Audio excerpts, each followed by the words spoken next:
Welcome to the Thriving Church Podcast. This is our first episode. This is Kevin Parker. And I'm Rick Britton. And in the next few minutes, we'll spend some time with you talking about how your church could be stronger and healthier and reach people and build spiritual champions who live out God's kingdom across New Mexico. So, Rick, what's our agenda for today? Well, Kevin, today we're going to dive into the whole idea of church health and why we have a church health team and why it's called that here at the Baptist Convention of New Mexico, and then maybe what we hope that will help us to accomplish. That sounds great. Well, let's dive in. So I understand that there's some specific things that the church health team wants to work with churches and help them focus on. There's this ancient book written by a doctor. His name was Luke, and the book is called The Acts of the Apostles. You must be talking about the Bible. I must be. Yeah. You know, I hear it's a bestseller. It is, in fact, so most of our folks probably actually have a copy of that book. They do, and toward the back of it, you find this story called The Acts of the Apostles that talks about the birth of the Church of Jesus Christ and describes what it looked like. And not that everything in Acts is instructional or prescriptive for us, but it is beautifully descriptive of what a healthy church looks like, and the things they were about outline for us a lot of what we believe a church ought to be about today and what a healthy church would look like. And so these things eventually we're going to be talking about, kind of introducing them today in the next couple of episodes, walking through them. These are not just things that have been pulled out of the air or something. Right. They've been obviously laid out for us, developed and lived over, a couple of millennia now, and thought about by a lot of different people who are a lot smarter than I am in a lot of different ways. And I thought about, as we were preparing for this, I thought about the good old days, which would be the end of the 20th century, when I was young in ministry, and we had a lot of gurus running around, who had different ways of describing what a church ought to look like. We had lots of models. Lots of different models. Yeah. Yeah, and there were some folks who were having some pretty amazing growth and success, if you will, in those different models. So you had, of course, Rick Warren and the Purpose-Driven Church, which then later on there was the Purpose-Driven Life. But he was all about purposes. And then you had guys like Bill Hybels and John Maxwell, and they were all about leadership. And then you had George Barna. He was the vision guy. He was always usually the one that had the bad news for us from his right, research. And he always had all the surveys. He was backed by data. He was backed by data.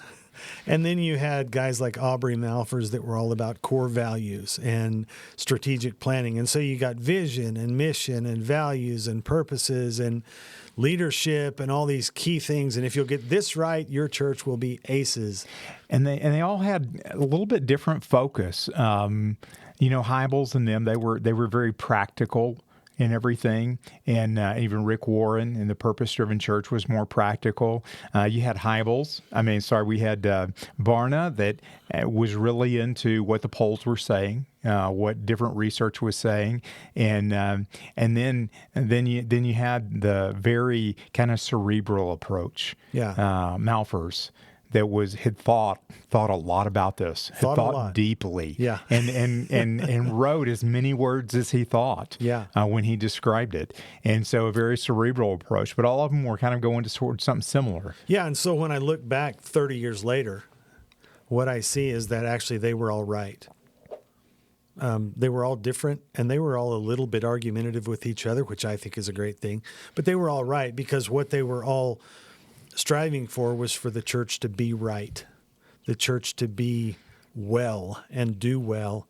And what does that look like, and how can we quantify it? And so I think what they were all looking for was a healthy church. And that's why we look at those models and ideas throughout the history of the church, and we look back at the beginning, and we know that, Jesus said we were supposed to bear fruit. And, I'm a country boy, and I know that healthy things bear fruit. And that's what we want to be about. So we are the church health team here at the Baptist Convention of New Mexico. And so I want everybody to know that we're not late in the game coming to this. That's right. We're not late in the game coming to this. And just by saying all those things that happened and there were those models, this has been something that's been going on all along. And rather than being late in the game coming to it, we just feel that the time is right really to bring this to the surface and to really, really focus on some things that are really very biblical. They're not just data-driven. They're very biblical, and they've actually been there all along. And so what we're really doing is something even older than those models we talked about. It's ancient. It's the beginning. It's you got to remember when you read Acts. I heard a thing the other day with college sports. Now they have name, image, and likeness, NIL, and a certain group was demanding that a college hire an athletic director who had 5 years experience in NIL. Well, there's a problem, Kevin. NIL hasn't been around for 5 years. No one on the planet has 5 years experience in NIL. And this is what it was like in Acts. No one had been a Christian for more than 3 years. Right. It was all at the very beginning. Right. But the thing they had going for them is they were really close to the teacher. Yes. Who actually had the vision. Right. For what his kingdom was supposed to be about. So he spent his time investing in those people, preparing them, and then he launched his church through them. And so we begin to read in Acts, and we see exactly what it looked like. Okay, so we've got the church health team. I guess we ought to put this in a little bit of perspective for everybody who's listening. At the BCNM, we don't have just one team. We have the church health team. We have the church missions team. And those are the two main teams that everything is going to. How a church can be healthy in and of itself, and then how it reaches out into the world and tries to make a difference, multiply itself, win people to Christ, all that. Those touch. There's other teams that support that, but those are the two main ones. And our listeners are going to find sometimes that those two blur together. They're not absolutely separate. We even have trouble sometimes keeping them apart because they touch. Talk about that. And we want them to touch, and we want them to be together. And Matt Thackerson, who's our church missions team leader, and I have had numerous conversations. We will be really happy the last day that the last silo is burned down and people can't even tell us apart. So we partner together all the time. See, the church missions team, by definition and by design, is about cooperation. We are Southern Baptists, and cooperation is our thing. Right. So as individual churches are healthy, they partner together to go on mission in numerous ways. So the ministries that Matt works with, Christian Challenge, Disaster Relief, North American Mission Board and International Mission Board partnerships, WMU, all these things are churches working together to go on the mission that healthy churches do really well at. That's right. And you know, this brings to mind a conversation I had just recently with someone. We were talking about seminaries. And they were talking about going to seminary, and it's the same thing about going on mission trips and stuff like that. What I said to them was, you know, before you go to seminary, you already need to know what you believe. Seminary is not the place to discover your theology, but to go to learn how to use it, how to organize it, how to mobilize it, and leading the church and everything. And really, it's the local church where people should learn what they believe, should learn how to walk with God, should learn where their place is in the kingdom. And so with church health, we're really talking about that foundation stone, that piece that everything rests on, the local church and it being healthy. Yeah, we want to have churches that are not full of members, but are full of missionaries. And then when we get together and go places, as a group of cooperating Southern Baptists from various churches, we call it missions. But who goes on missions? Missionaries go on missions. So we want to be breeding missionaries all the time in the local sense inside the individual local church so that we can go out and take over the world. That's right. And that going out can be immediately right around them in life. It can be in their region or their state. It could be nationwide. It could be around the world. It could be anywhere, and it could be short term or it could be long term. Of course, if it's in your own personal life, the mission should be long term, shouldn't it? Absolutely. And so we're trying to help churches build people, and build that cooperative environment that is the local church family. Exactly. So we've got these 12 characteristics. Is that what we're calling them? 12 characteristics of a biblically healthy church. And we borrowed that straight from the International Mission Board. It's what they're trying to produce all around the world. And we agree with it.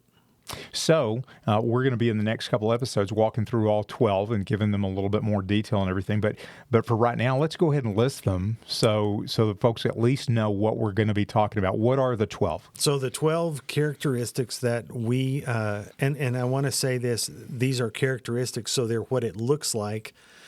So that would be evangelism, disciple making, membership, leadership development, teaching and preaching, ordinances, worship, prayer, fellowship, accountability and discipline, giving, and mission.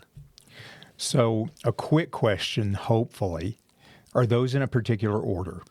They are not in a particular order. They all impact each other. I mean, you really, for instance, everything on that list is a discipleship issue.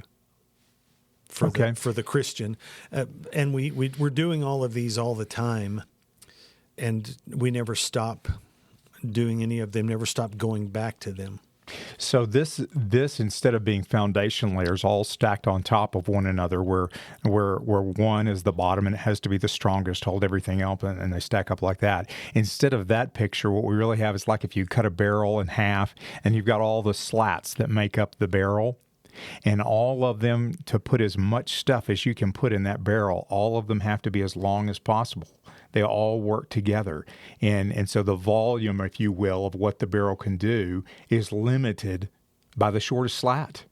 And so you need all of these to be strong. You don't do one and then the next one and then the next one and then the next one. Is that correct? Exactly. And you're doing a better job than I would, Kevin, because I was thinking it looks like a preschool Sunday school class where life is just going on everywhere all at the same time. So I like your version better than mine.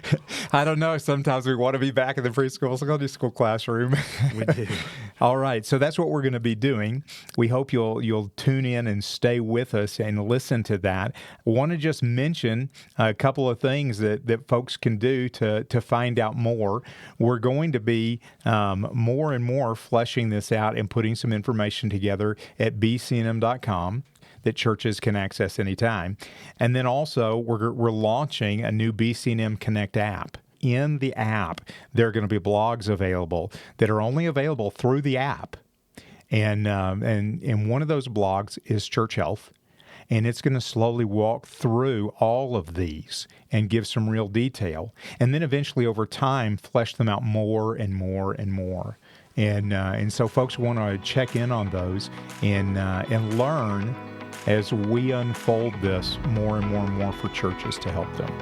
So thanks for listening, and we'll see you in our next episode.